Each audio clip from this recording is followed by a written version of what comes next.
What's up, everybody, and welcome to my TNA Impact Wrestling review, which I have a lot to say about in this review, really. Other than a really good show, we have to talk about, the legal battle between, TNA and Corrigan, but we'll get to that. Let's start off with the review, as tonight's main event would be Eddie Edwards versus Bobby Lashley for the World Heavyweight Championship in the main event. But we kicked it off with Brandy Rhodes. She came out and thanked everybody for supporting her husband, Cody, and they've been alive for 3 years of their marriage, and they stuck together through thick and thin, and there's been a lot of tough decisions through what they've done, but they've always been supportive of each other, and they did like the decision that they came to Impact Wrestling, they says, because she pretty much says Cody was this close to realizing his dream to becoming a World Heavyweight Champion. But then Bobby Lashley happened, and what Bobby Lashley did, but she says her husband is a fighter, and that, the blood runs through his veins for wrestling and everything. And she's a fighter, and he is a fighter. He will be back to put Lashley down, because you may have taken him down, but he's not out yet. And pretty much Cody will be back, and this isn't the last time you've seen of him in TNA, pretty much. And that, because as for herself in the future of TNA, this says, she pretty much went on to say no one's going to stop her, but until Maria and Sienna pretty much came out, and Maria pretty much said, you gotta talk about the future and everything, because in this business, you have no one, and pretty much she never says, since your husband, got hurt and everything, tried doing some southern accent to make fun of Cody and everything, she pretty much went on to say you can be the good wifey that stays with her husband, or you can stay here and swim with the sharks, he says. And that Brandy pretty much talked about Maria, are you even a threat? Because Maria says, you're not threatening anybody around here, alright? This is the impact zone and stuff, because I took care of that alley and make sure she will pretty much listen to me as people chanted alley throughout the whole thing, and said she would be a better assistant now.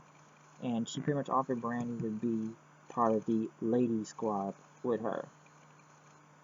But, Maria pretty much says, told Brandy, why don't you be the woman you truly are, sort of, riding off your husband's coattails and stuff. And, they were going to do like 50-50 with pretty much her husband, because Canel's Bennett with their last names and everything. So, Brandy says her name is Rhodes, and that, she carries the legacy and prestige, and that is a name that demands respect. As Maria pretty much went off, talk about Brandy, are you sure you don't want to accept my offer and everything? Until Brandy went for Maria, and then Sienna attacked her, pretty much with the AK-47 slam, taking out Brandy, then leaving her in the ring as Maria and Sienna pretty much took her out, which was a really good segment. I will say that with both of them. Brandy Rhodes is a good talker on it. Like I said, at wrestling, she's green as hell and needs a lot of work. Talking, she does fine, but then remember she was eating Styles in WWE as a ring announcer, so it's not like she can't talk in that. Next was Aaron Ricks versus Jesse Goddard for the TNA Grand Championship. As Goddard came out, which some people say is a better technical wrestler now out there instead of doing technical amateur wrestling, instead of being the whole bum-ass thing, which him and Aaron Ricks actually did put on a better match, I will say that. As, Aaron Ricks cheated to win, pretty much using something with a towel or whatever these rings are in his hands to take out Jesse Goddard, and pretty much went on to say, gotta get it for Jesse Goddard for taking that loss right there. So he was booed at the end since he pretty much beat Jesse Goddard, and talking about a real hard fought loss. The X Division, which I do not understand right now, with whatever team Go for broke, this Team X Gold, with DJZ Braxton Sutter and Mike Andrews. I don't even know what they're winning for this Team X Gold, really. I don't understand. They're talking about themselves and stuff. And I'm not sure. As for Jesse Goddard, he may go somewhere. I feel like they keep this Aaron Rex thing good. But as for Team X Gold, which was pretty much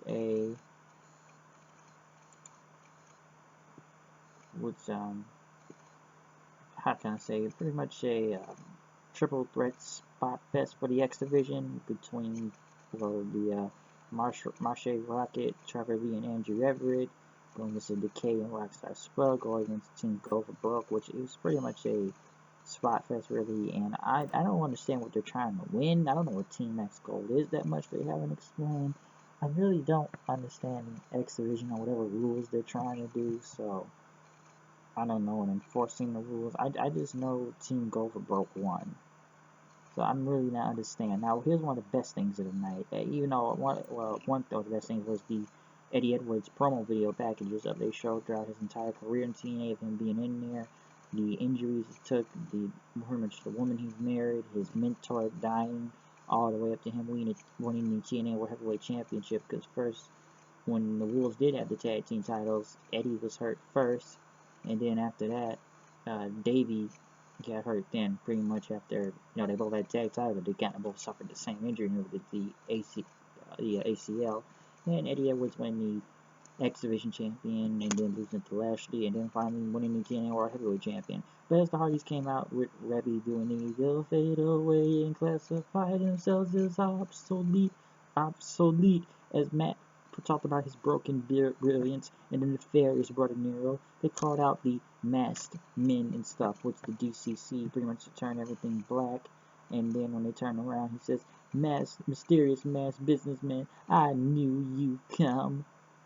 As they pretty much fought each other, but it was never really a match until they beat up the Hardys, and Jeff pretty much took the microphone and says, "Get your asses back to the ring," because they want to fight, which it was a match, a tag team match, but pretty much it was a DQ since the referee couldn't control it. And this is where the good part back with the Hardy segments, which once again they put on another great, fantastic piece, as one of those DCC guys beat up Earl Hebner, stepped on his throat or something. But then when they had this music playing in the background, go backstage with the Hardys and the DCC brawling with each other, one in some bald dude and one in some truck or whatever sat there looking at him like, what is this? And when Jeff was fighting one of the other guys, Mackenzie Mitchell was pretty much interviewing Grado until they interfered. And Grado said, Jeff Hardy, I want a picture with you, brother Nero. Obsolete and deleted. Jeff took a picture like this with him, and as they pretty much brawl, one of the masked businessmen pretty much hit Jeff Hardy in the nuts, and he said, "Not again."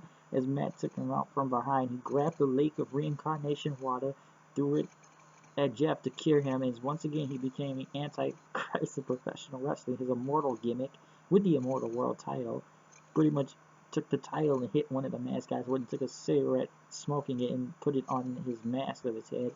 And Matt told some dude off to say, "You man with forklift, slam him," and pretty much bit the guy to make him do it, drive into the guys. They chased him down. Matt pretty much kept hitting his head on there, saying, "Delete, delete, delete, delete, delete, delete, delete," and raised a forklift, which one of those DCC guys pretty much then beat up Jeff Hardy and threw him in the box until he came back as regular Jeff Hardy, I assume, and did it said, "Jeff in the box," and hit him with a twist of fate, and then Matt came back then, pretty much was about to unmask the guy until there was another mask on him, kind of like Kakashi, as some would say, a mask under a mask. But as they fought with each other, whatever DCC guy kicked Matt Hardy off the forklift, he was on the ground. Jeff went to check on him, but then he had amnesia then. So whatever broken stuff they do was another great thing that they have pulled off with this. All right, they have pulled off another great thing with the broken brilliance thing, or whatever, broken universe. Even though these guys look like Jabberwocky dancers, the segment they did was fantastic. So I don't know what happened to Matt Hardy now, since he has amnesia. He now remembers nothing. So what will happen to him now? But then pretty much after that, EC3 came out, as he spoke about, it's been a tough time, but he wants to talk about a silver tongue son of a bitch that's been running his mouth lately, and that is Eli Drake. As Eli Drake came out, calling everybody dummy, yeah, saying he's gonna beat the crap out of EC3 right there. As EC3, you talk about me and everything, this, talking about being on the same level and stuff. EC3 pretty much says, you're not even on my level and everything. But Drake pretty much says, we're on Fact of Life, and we talk about who's on whose level and everything. But You know, he talked about EC3 getting all these things, opportunity handed to him in this company, while Eli Drake had to earn his. And EC3 is right. I was given this name. I was, you know, synonymous with this company and stuff. But he's the damn man around here, and he is not finishing everything. And he has been a star. But EC3, but Eli Drake pretty much says, I've won my ticket. I'm bound for gold and everything. But Drake says, you know, I don't want what you earn. You can bypass all this stuff. And EC3 laid out the challenge. He says, how about we go one-on-one? If I win, I get, you know, your world heavyweight title shot. If you win, EC3 will start from the bottom. You can call me Ethan Midcard III. Like, I will not even face for the world title ever again, he says. But Eli Drake wasn't going to fall for his scheme right then. Because I said, you can do this right now, and we can see who's better to become the #1 contender. But Drake thought about it for a second as the fans chanted yes. He says, you know what?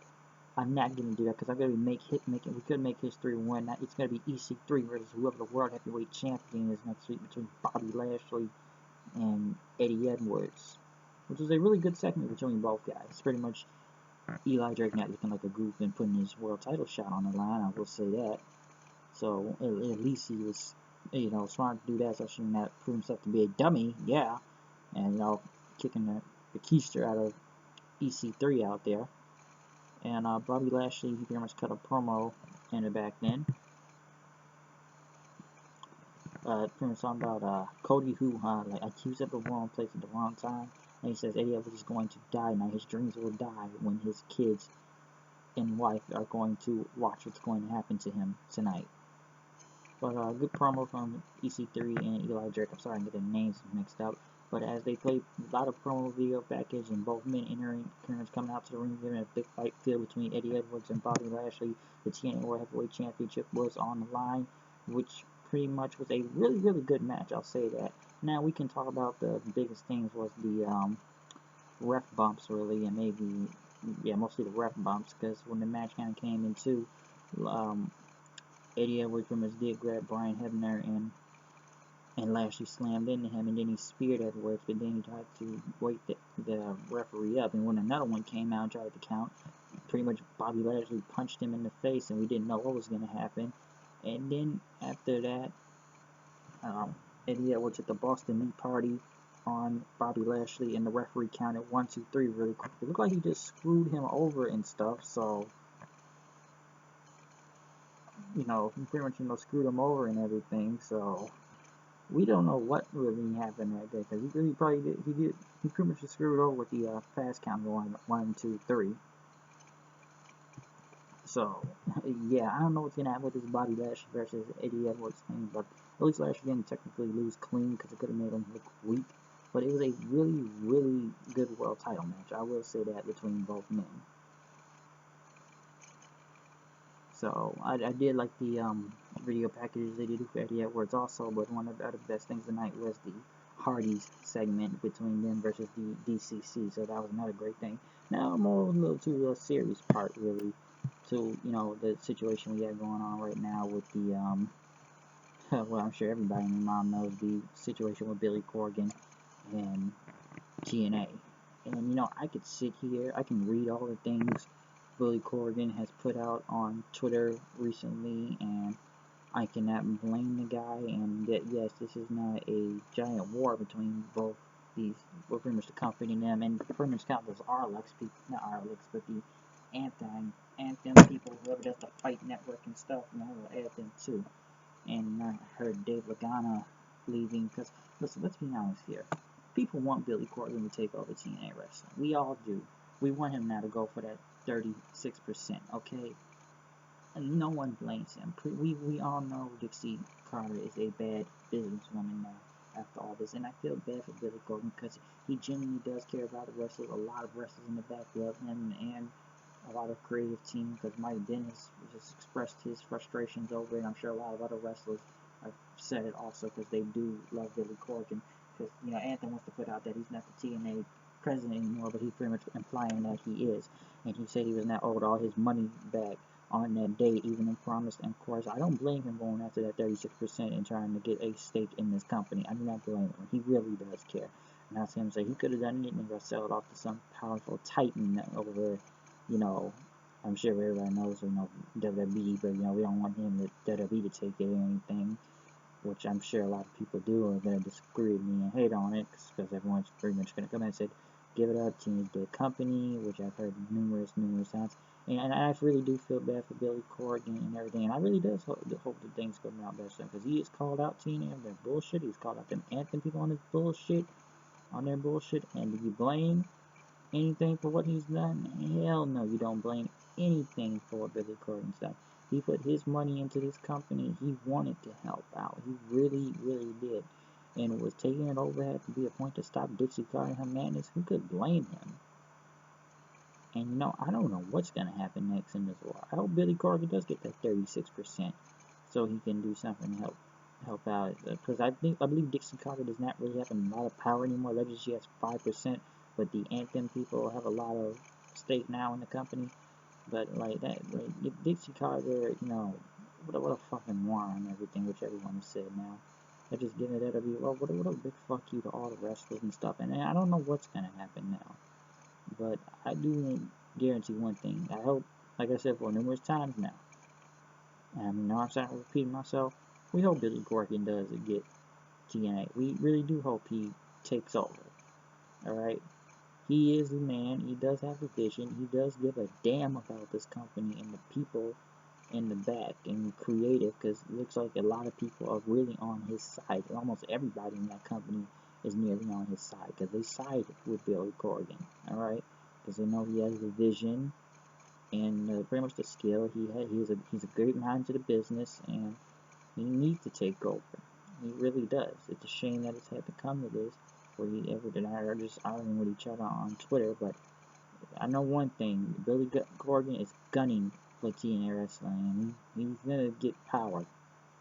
I do guarantee that. I know he didn't win the case to get a full majority stake, but now he's coming. Like with a 36%, he will have some type of hold in this company, and hopefully things can go better. Because like I said, a lot of wrestlers are very disappointed that he did not get full control, and they like him a lot because they believe he can do this, and I'm sure a lot of people do. Some people say, oh, just get your money, take the money and run, take the money and run.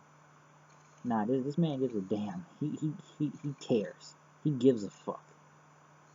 And like, wow, he's really about this. So I can't do nothing but have the utmost respect for him. And a lot of us out here do support Billy Corgan, and we hope he gets this thing, alright? We really hope he does. Because even I look at people and say, do you really want McMahon to own something else? Let's be honest, I feel bad to have those guys in the back, because they don't know what's going to happen either. And I like watching TNA. I like what happens. I love the Hardys, what they do. I like guys like Bobby Lashley, who's really reinventing himself. And people like EC3. Still a little on the rocks with Aaron Rex right there. Still trying to get into it. Like people like Mike Bennett, Maria, Gail Kim, even Cody Rhodes in his brief stint over there. Guys like Eli Drake, which is a really now kind of like favorite of my dummy, yeah. And I've already said the Hardys, the K, all those type of things. So it's a lot of great things I can speak on that. But the situation right now with pretty much Corgan, TNA, and Anthem is insane right now.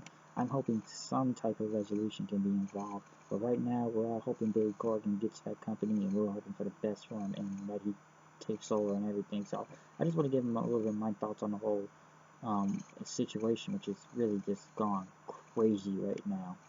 And just, you know, we're all out here, man. Agree with me and that. If you support Billy, hey, do what you gotta do. If you don't, hey, that's you. Me, I'm on Billy Corgan's side. I stand for him, and we hope he does take over. We really do.